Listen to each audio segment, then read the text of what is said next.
Assalamualaikum warahmatullahi wabarakatuh. Marhaban ya Ramadan. Perkenalkan, saya Dr. Kosrina. Kali ini saya menemani ngabuburit Sobat Jo.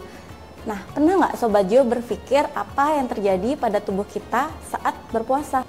Saat puasa, kita kan sahur sekitar jam 3 sampai 4 dini hari. Kemudian sekitar 16 jam berikutnya baru akan berbuka puasa. Nah, setelah sahur dalam 4 jam itu tubuh masih mendapatkan glukosa dari karbohidrat yang kita makan. Setelah 4 jam berikutnya, maka tubuh sudah kehabisan cadangan glukosa nih, lalu akan memulai memecah cadangan lain yang ada di hati, yaitu glikogen untuk menjadi glukosa. Kemudian setelah cadangan glikogen di hati habis, maka akan memecah lemak untuk menjadi glukosa. Nah, setelah itu jika lemak kita habis, maka yang dipecah adalah protein yang berasal dari otot.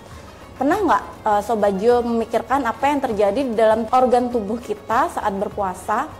Jadi pada saat proses 16 jam kita tidak mendapat asupan makanan, kelenjar ludah itu akan tetap berfungsi, jadi tetap menghasilkan cairan untuk membasahi mulut kita sehingga tidak kering saat kita berpuasa.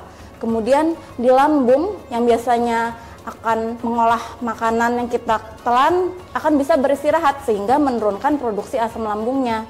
Kemudian usus juga akan beristirahat sehingga hanya bergerak setiap 4 jam. Dan pada saat itu usus besar juga akan menjaga keseimbangan cairan tubuh kita dengan cara mengurangi penyerapan air yang akan dikeluarkan melalui feses dan untuk menjaga keseimbangan cairan di dalam tubuh. Nah, itu yang terjadi dalam organ pencernaan. Kemudian di pankreas yang biasanya akan memproduksi hormon insulin ketika kita makan, insulin keluar.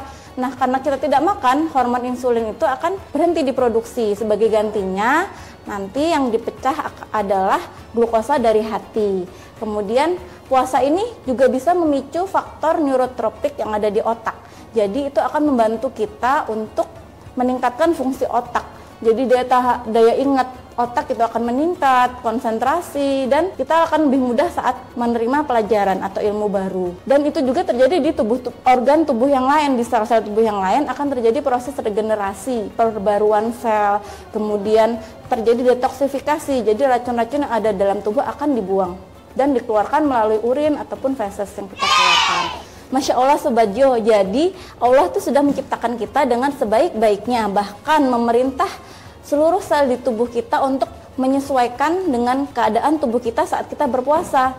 Maka cara bersyukur kita yang terbaik adalah dengan menjaga asupan makanan kita selama berpuasa, asupan cairan kita penuhi selama berpuasa supaya tidak terjadi dehidrasi, kemudian pola hidup sehat harus tetap kita lakukan dengan rutin berolahraga, menjaga kualitas tidur dan kebutuhan tidur kita yang cukup. Bahkan setelah Ramadan kita harus tetap mempertahankan pola hidup sehat yang selama ini kita lakukan selama berpuasa. Semoga uraian saya tadi bisa membantu Sobat Jo agar semakin semangat dalam berpuasa dan tetap hidup sehat selama berpuasa. Demikian, Assalamualaikum warahmatullahi wabarakatuh.